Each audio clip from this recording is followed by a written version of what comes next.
Hello everyone, Shin coming at you from channel Madness, and today I'm doing a real talk, and this one's going to be a little bit different though. I'm doing this one by myself, that's right, I don't have anyone with me.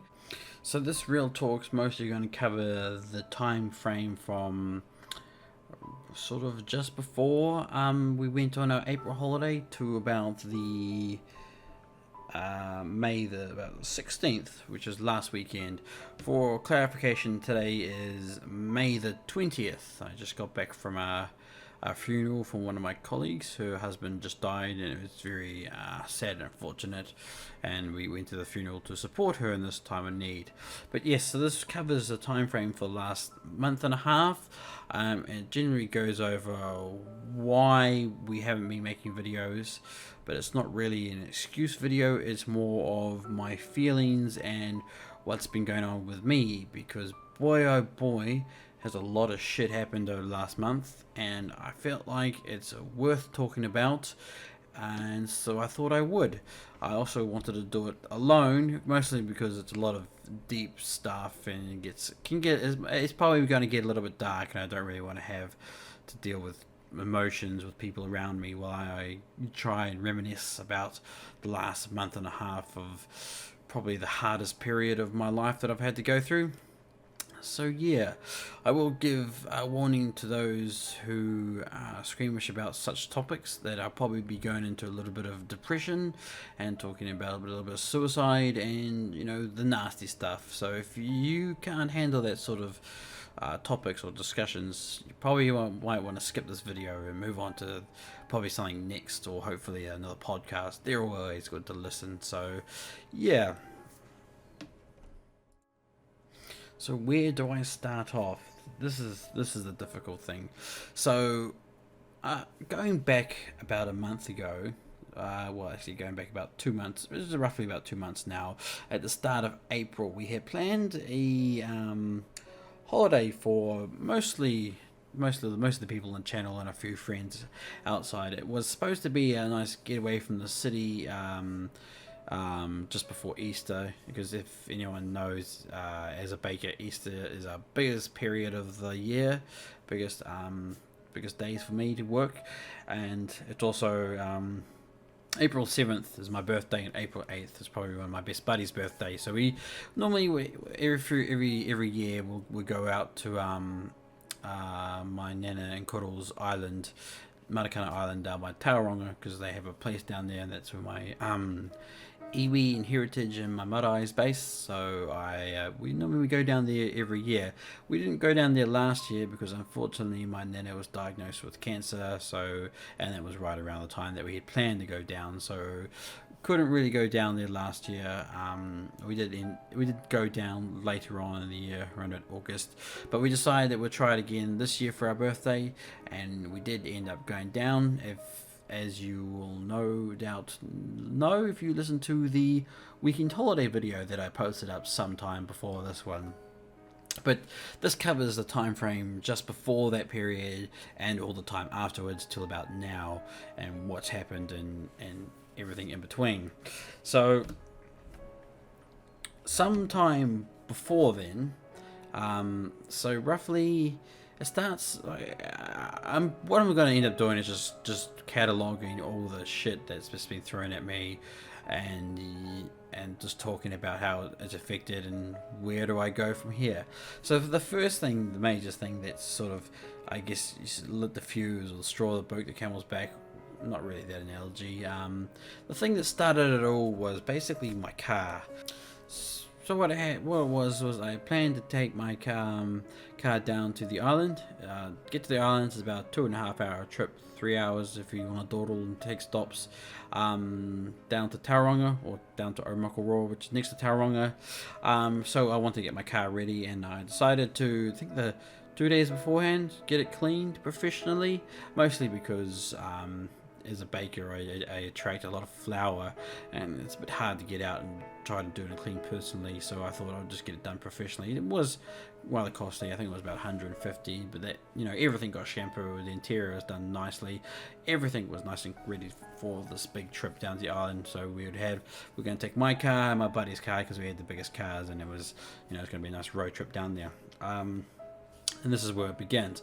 I think the day before we were supposed to go down to the island, I went to go over to see Lexo and Todd, and as I was on my way, my car played up, and for some reason, I don't know why, the transmission locked, and when I pulled into a driveway and tried and reverse out to park my car, it basically locked and wouldn't go into gear.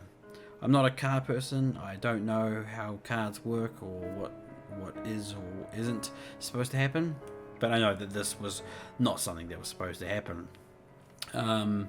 So obviously anyone who has a car accident or just have a car malfunction on them, it can be kind of stressful, and you know, it hits that anxiety point that I had, because, you know, you're put into a situation that you hadn't planned for, you don't know what's happening, you don't know why things are happening this way.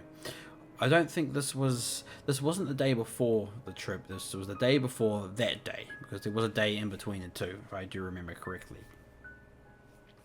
Anyway, so my car had seized up in somebody's driveway. So after a few attempts to try and see if I could get it to fix it, to no avail, I called AA. They were going to send somebody down to come and collect it, because at that point I had no other options. So I had to wait there for a bit. A tow truck came, and unfortunately it's when he found out that apparently the car had locked into park, and just because the way it was situated, the tow truck couldn't actually get to it. So the next option after that was to basically, they had to get a crane in. And that was going to take, they said it was going to take like 5 hours, and this was during rush hour and period in the afternoon when everyone was finishing work and coming home. And the last thing I wanted to do was the person who owns this driveway to come home and find out that my car is in their driveway stuck, and unfortunately because there's nothing I could have done about it. So yeah, at this point I was a little bit distraught and I didn't know what I was doing. King spent some time. King, Nick, and Alexo and Todd came. I think Todd was working, but they came out and hanged out with me for a bit while I was just waiting. And then they went back to their home. And what ended up happening was we didn't end up waiting for the crane. What the tow truck driver ended up doing is he ended up dragging my car across this guy's front sort of grass area to get it into position so I could get on the tow truck. He did eventually do that, but we ended up digging a mini trench for this guy's front lawn. Not the front lawn, but, you know, the pavement, the grass area. So yeah, that was unsightly. We did end up putting the grass back, or trying to smush the ground back to where it was, and hopefully it ended up being a bit better. And then yeah, he took my car off. And then I went over to Lexo's Todd's house and hanged out with them for a bit, and we had tea. And yeah, then moving off from that was the next day. And here I had to organise, obviously, the tow truck to take it to a Holden dealer, because you know, my car's a Holden Cruise, so it was easier to get taken to a Holden dealer. I called the Holden dealer, didn't know what was up, and I stressed very importantly that, you know, I was supposed to go on a car trip the following day. If you could try and get it fixed as soon as possible, it would be much appreciated. They said they'll do their best, and yeah. So later on, I eventually get a call from them saying that the job isn't simple, it isn't easy, they couldn't quite find it as fast as I would like. So unfortunately I wouldn't be able to take my car on the trip. But thankfully we could take Josh's car down to the island, which was nice of him. But it was just unfortunate that I just wouldn't get to be able to take my car. So, and that's all the information I was given at the time, because they needed more information, or they needed more time to give me more information because they didn't know what was wrong with it. So I left it at that, and Friday rolls around, and we all decide to go on our trip, which was nice. We left around about sometime around about 10 in the morning on our way down the southern motorway. Stopped at a few places, which was nice. Went to stopped at Pyrora, took some photos. You can hear mostly about the trip itself and how it went and all the troubles we faced on the trip in the our weekend holiday video, the off-topic one that we did. This one is more about what I faced before and after such things. So I think we were going through the Karanga Gorge, and we made a stop to walk around some ruins, which I want to say is quite beautiful. If you ever go through that gorge, which in itself is a very beautiful gorge, all the windy roads, the river and whatnot, and eventually we stopped at the midpoint. There's a place you can stop and you can cross over Suspension Bridge and have a look at all the ruins and go in the forestry, and it's very nice and beautiful. It was around about that point that I got a phone call from Holden Dealers, Holden Services Department, saying that what it was there was an issue with my transmission, and they couldn't really do an on-site fix, or they didn't really know how to do an on-site fix, which is kind of annoying, especially coming from Holden. It says that the best they could do is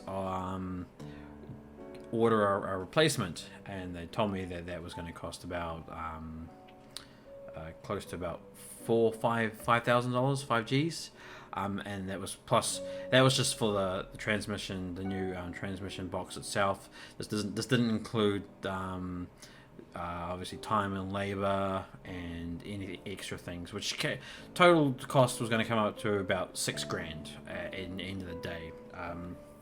At this point, I had already been anxious with the fact that my car had broken down, and I had no idea what to do and how it was going to work out, because obviously I came back from a holiday, I would need to go back to work, and I need my car to do that. So I just told them at this point, yep, go ahead with the repair, because they needed an answer then or there, because if I didn't give them an answer, they would just wait, because another problem that they faced was that the transmission, or the part itself, was on back order, which means they would have to do an order for it, and they would have no idea how long it would take for that part to come in. It could take several weeks, it could take a month. That's what they told me. And so the sooner I could confirm it, the sooner they could put the order in, and the less time there would be between to a delay. So at this point I was just like, I couldn't really think properly, because this had all just been thrown at me. I was trying to go on holiday and enjoy myself. So at this point I just told them, yes, go ahead, do what you need to do. Hopefully it'll be mostly sorted out when I get back. I didn't think too much about payment at this point, because I didn't really want to wrap my head around it. I thought at the best I could get a loan or increase my loan from the bank to pay it off. So that was sort of the last part of the negativity I had to face before the holiday. Then we had the holiday ourselves. We had the holiday ourselves. Then we had the holiday itself, and that in itself faced its own problems. Again, check out the other video for that sort of stuff. It wasn't until we sort of came back from the holiday on the barge that sort of my problems, I was able to put it off out of my headspace, because I was on holiday enjoying myself. It wasn't until we came back to the mainland that it all sort of just hit me again. I'm like, okay, now all these problems are facing me. We went down to I forgot what mountain it's called, Mount in Tauranga. Went to the hot pools down there to relax, and yeah, relaxed for a bit. It was nice to take my mind off, and then we came back to Auckland. It was on the way back to Auckland, and I was just trying to figure out what my plan was, and I think we came back the Sunday. Yep, we came back the Sunday. So it was on the Saturday that I went down to the bank to talk to the bank about trying to get my loan, and unfortunately they couldn't do it, because I had already hit a point where they couldn't give you any more. They couldn't do anything more with my loan. So I was like, okay, this is a little bit of a setback, but worst comes to worst, I can ask, I can do like an instant finance place, or I really wanted to avoid any of these second-hand loan places, so I could just keep my debt in one spot that I could easily manage.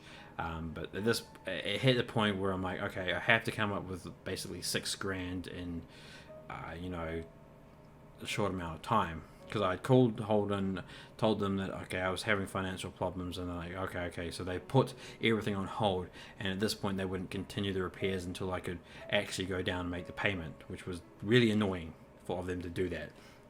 So I had to come up with $6,000 so that my car could be basically continued to be fixed, because I was expected to go back to work the Tuesday, and I'm like, I can't get to work without a car, if you know, because I can't take a bus. There are no buses that go to work, that go to my job at midnight. That's when I start my shift as a baker, and can't take a train. Even though there was a train station in Henderson, I can't actually take a train because there are no trains that go at that time again.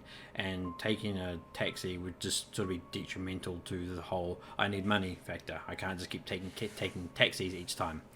So it was getting a little bit stressful, but I made I made applications to Instant Finance, and they got back to me and they turned me down, and it went back and forth with a whole bunch of different finance places, all turning me down because of just financial issues. I couldn't quite hit their standard, because with me just splitting up with my ex, and I just basically spent most of my savings paying her back and her family back for her share of the bond and all the share of the furniture that she wasn't able to take, that didn't actually leave me that much money. And because I now have to take full responsibility of all the bills, and that they check that sort of stuff, and they're like, well, you can't actually make the repayments you need to make, so we can't approve this loan. So that put me in quite a bit of a pickle. Another problem that I was sort of dealing with during this period of time was I was talking to my father about the whole issue. He did offer to help me out with some of the money, but only to about $1,000, because that's all they really had available, which I appreciated. But it also came with onboard advice telling me that I should I need to go, I need to check other places, get my car looked at different mechanics. And yes, while that is a fair statement to make, it didn't quite work on account of several things. The first being that, one, I had already told Holden to go ahead and do the repair, so basically everything that my father was telling me was moot at this point. Two, anyone who has a Holden knows that it can be difficult for places to fix Holdens, and quite often they just tell you to take it to a Holden dealership because they'll have a better chance of doing it. This isn't always the case, but most often this is the problem. This is all I've come across, is they just tell me to go take it to a Holden. So if I was to go have it taken to other places looked at, it would cost me to have it towed to each place. It would cost me for each time a person would have a look, regardless of whether or not they could actually do something about it. And then just to be told to go take it to a Holden, I'd just be put back at square one. And this was really starting to annoy me, and I couldn't really explain this to my father because I guess he was just a little bit stubborn about that fact. But yeah, so at this point we're heading back. I had to come up with the money, and it was just it was hard because I couldn't come up with the money. My car wasn't being fixed, and I was hitting a point where I can't, what am I supposed to do? I can't get to work. I don't have $6,000, and I don't have a car, and my head was just racing all over the place with, what do I do? How do I get another car? Where do I get the money? How do I get the money? How do I come with this? And I think it was sort of about Tuesday, because so I contacted work, and I'm like, okay, I can't come to work because I don't have a vehicle. So I had to put it off as much as possible, and I think it was I spent all of Tuesday trying to come up with money, trying to come up with a means of getting the money that I needed. I think it was either Tuesday or Wednesday, I do believe, or Monday. I'm not entirely sure. I think it was Monday that I was trying to come up with the money, and it was failing. It was basically on Tuesday that I had a complete breakdown, because I thought there's nothing I could do. Every avenue I had tried had failed, and I did have my friends and family offer the bit what they could, and as much as I appreciate that, I just I cannot. I refuse to accept any sort of financial aid from the people I love, just because it's just not something I can handle emotionally. It's not something I can handle. It's hard. It's just one of those things. I know people will look at me and say, well, then it's sort of your own fault, but it's just one of those things I can't do. I don't mind sharing emotional burden or helping out, but if I have to rely on others for financial support, then I just feel like a complete failure as a person, and it'd just be worse for me in the long run. I think I would just like lose myself emotionally and stability wise until I just completely am not who I am anymore. Um, you can say that I'm prideful or an idiot, or that's fine. It's just one of the things that I guess is my issues. But anyway, on that Monday or Tuesday, I can't really. I think it was the Tuesday. I was having my breakdown. I had no idea what I was going to do. I had no idea how I was going to come up with this money, and I basically, like, all my barriers that I had put into place from when I was younger, so I wouldn't be back into a place of depression, basically fell apart, and I just didn't want to do anything except end my own life. I was contemplating jumping out on my balcony, and it was just miserable for that day. Eventually, I think after a few hours, or I don't actually know how long I was just lying in bed for, I was able to get a better headspace, clearer headspace, and just like have time to think, contemplate a few things, and just continue trying and seeing where I could get. And it was at some point I did come across a way to achieve getting the money I needed. I had to basically increase my credit card limit. I do have, because I had a credit card, but I don't use it, and I've always had it just at a minimal limit. But I had to go to the bank. Well, I didn't actually have to go to the bank. I could have just done it. I just did it online. I basically increased my credit card limit to about $4,000. Then that means I only needed about 2.5 more grand from a finance place, which I was able to get. Unfortunately, the interest on that one is pretty much going to be doubled. So instead of, like, I got like maybe a $3,000 loan, I'm now going to be paying a $6,000 back, which I don't really want to think about, because that's just going to make me mad and angry and sad.